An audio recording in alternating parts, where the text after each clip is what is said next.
আসসালামু আলাইকুম ওয়া রাহমাতুল্লাহি ওয়া বারাকাতুহু। আলহামদুলিল্লাহ ওয়াসসালাতু ওয়াসসালামু আলা রাসূলিল্লাহ ওয়া আলা আলিহি ওয়া আসহাবিহি আজমাইন।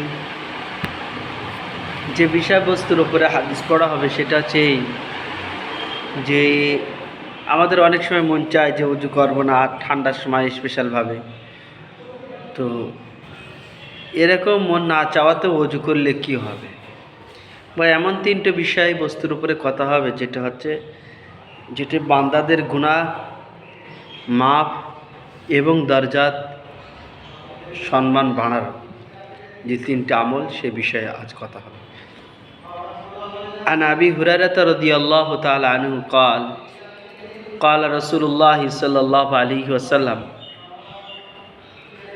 আলা আদুল্লুকুম আলা মা ইয়ামহুল্লাহু বিহিল খাতায়া ওয়া ইয়ারফাউ বিহি দারাজাত।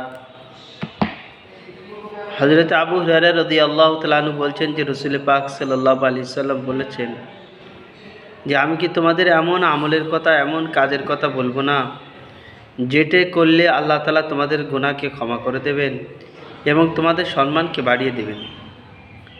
ক্বাল বালা, সাহাবারা বললেন আল্লাহ রাসূল অবশ্যই বলেন।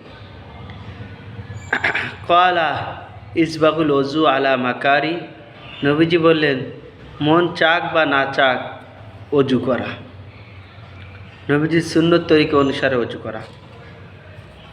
ওয়াকাসরাতুল খুতা ইলাল মাসাজিদি, আর বেশি বেশি পায়ে হেঁটে মসজিদে যাওয়া।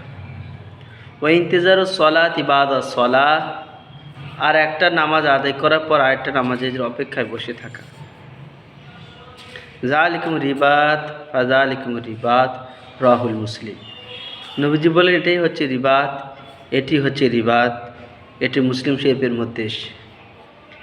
তো যে হাদিসটা পেশ করা হলে এই হাদিসটা রাসূল পাক সাল্লাল্লাহু আলাইহি সাল্লাম বলেছেন, হযরত আবু হুরায়রা বর্ণনা করেছেন, এবং এই হাদিসটা মুহাদ্দিসিনগণ সহিহ মুসলিমের মধ্যে রিওয়ায়াত করেছেন। তো আমরা বুঝতে পারলাম যে তিনটে আমলকে আল্লাহ রাসূল রিবাত বলেছে। রিবাত কাকে বলা হয়? যে দেশের হেফাজতের জন্য বর্ডারে যে সমস্ত ফৌজিরা দেশকে রক্ষা করার জন্য থাকে তাকে বলা হয় রিবাত। যে মানে দেশের দুশমনের সাথে যারা লড়াই করে তাদেরকে বলা হয় রিবাত। তো এই তিনটে আমল যে সমস্ত মুমিনরা করেন, আল্লাহর নেক বান্দারা করেন, তারা শয়তানের সাথে লড়াই করে, তারা শয়তানকে পরাস্ত করে, নিজেরা বিজয়ী হয়।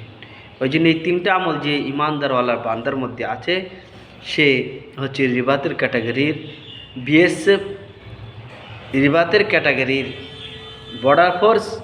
যেরকম বর্ডারে দাঁড়িয়ে দেশের বিরুদ্ধে যে সমস্ত দুশমনরা আছে তাদের বিরুদ্ধে লড়াই করে যায়, ঠিক ইমানের বিরুদ্ধে যে সমস্ত শয়তানি দুশমন আছে তাদের বিরুদ্ধে লড়াই করার জন্য এই তিনটে আমলই হচ্ছে রিবাতের পরিচয় করে। আল্লাহ তাআলা আমাদের সকলকে তিনটে আমলকে জমে করার তৌফিক দান করুন বলে না আমিন।